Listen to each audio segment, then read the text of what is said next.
кино есть негативная тенденция, о которой я хотел бы поговорить. Это конфликт между режиссером и звездой, а точнее придание зрителями чрезмерной значимости актерам. Видите ли, в чем соль? В 1957 году Кубрик знакомится с суперзвездой Голливуда 40-х и 50-х годов Кирком Дугласом, который заметил талант режиссера и даже впоследствии называл его «talented bastard». Стэнли решил экранизировать очередной всеми забытый роман о Первой мировой войне, который откопал в отцовской библиотеке.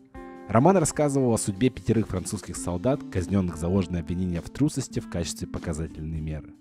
Кирк Дуглас заинтересовался проектом, привлек в фильм дополнительные инвестиции и даже частично профинансировал сам, с условием, что будет играть главную роль.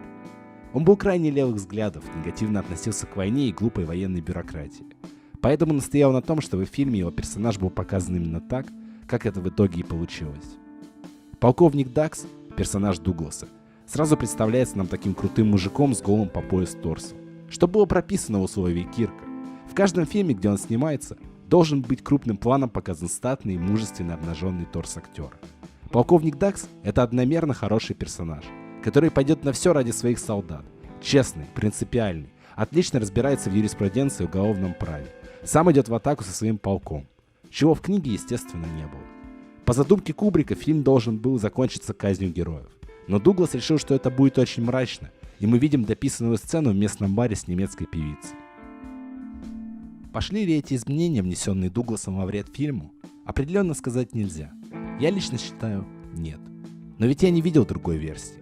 Испортили ли они общее впечатление от фильма? Точно нет. Тропы славы прекрасны. Тогда вы спросите, так а хули ты пиздишь на Дугласа? Фильм-то отличный. Ну да, но это вы еще не видели следующий фильм Кубрика и Дугласа «Спартак». Там все мои претензии обретут смысл. Я-то давно уже заметил, что большинство зрителей не интересуются режиссерами и их работой. Им подавай топ-50 фильмов с Томом Харди, они смотрят кино по актерам, что, конечно же, неправильно.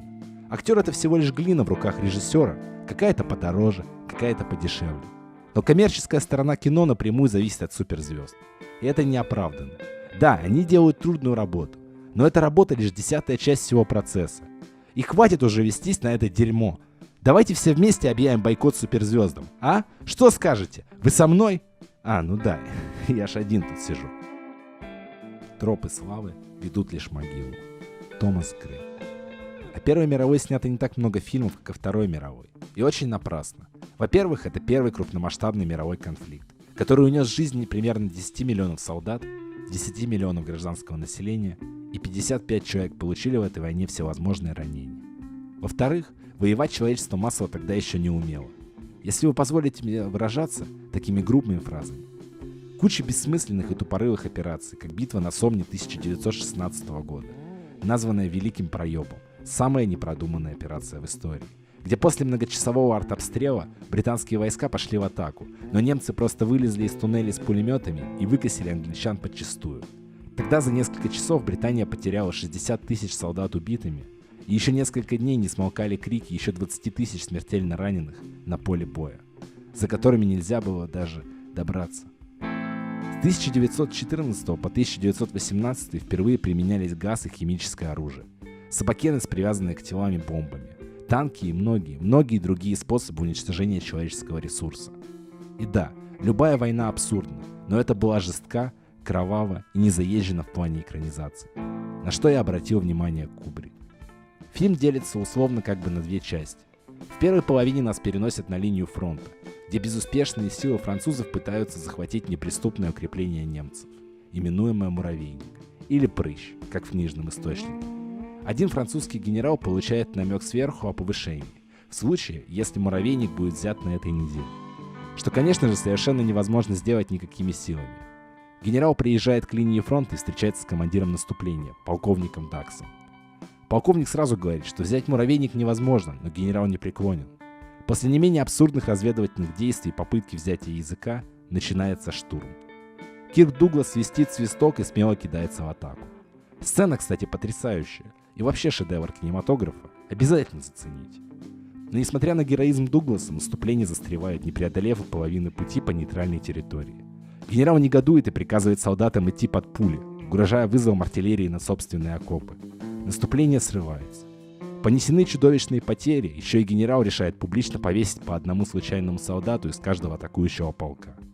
И тут начинается вторая часть фильма. Практически психологический триллер. Суд над простыми солдатами и попытка полковника Дакса их защитить. В финале полковник приходит в бар, где солдаты пьют, поют песни и смотрят на девок. На сцену выходит молодая немка под крики толпы и начинает петь грустную песню. Все замолкают и начинают подпевать. Фильм заканчивается. Пленную немку, кстати, играет молодая актриса Сюзанна Кристиан. Впоследствии Кристина Кубрик. Новая и последняя жена режиссера. Это произведение действительно гениально, не побоюсь этого слова. Оно трогательно, но при этом не пафосно-драматично. Оно поднимает сложные темы легким и понятным языком. И оно мастерски снято. Сцена атаки и прохода камеры по траншеям, сцена допроса солдат на суде и, наконец, казни никого не оставит равнодушным. Снят кинч целиком на черно-белую пленку, что еще сильнее подчеркивает серость и грязь войны. Спецэффекты целиком практические. Натуральные взрывы, ребят. Когда вы это видели в последний раз? Об актерской игре я вообще молчу. С нами же пресс Кирка Дугласа. И еще. Я хотел бы выделить классного актера, который тут играет одного из осужденных солдат. Тимоти Керри. Он играл неудачливого снайпера в предыдущем фильме «Маэстро». Короче, топ-каст. Чем мне нравятся фильмы Кубрика, так это дополнительный глубиной смысл. Мало сказать, что фильм об абсурдности и бессмысленности войны. Там, если покопаться, так черт ногу сломит разных смыслов. Например, о том, что помимо внешней войны с противником с другой стороны, всегда идет внутренняя война с противником в классовой борьбе. Подчеркиваются стереотипные классовые черты персонажей, и из них вытекают вполне реальные конфликты внутри коллектива.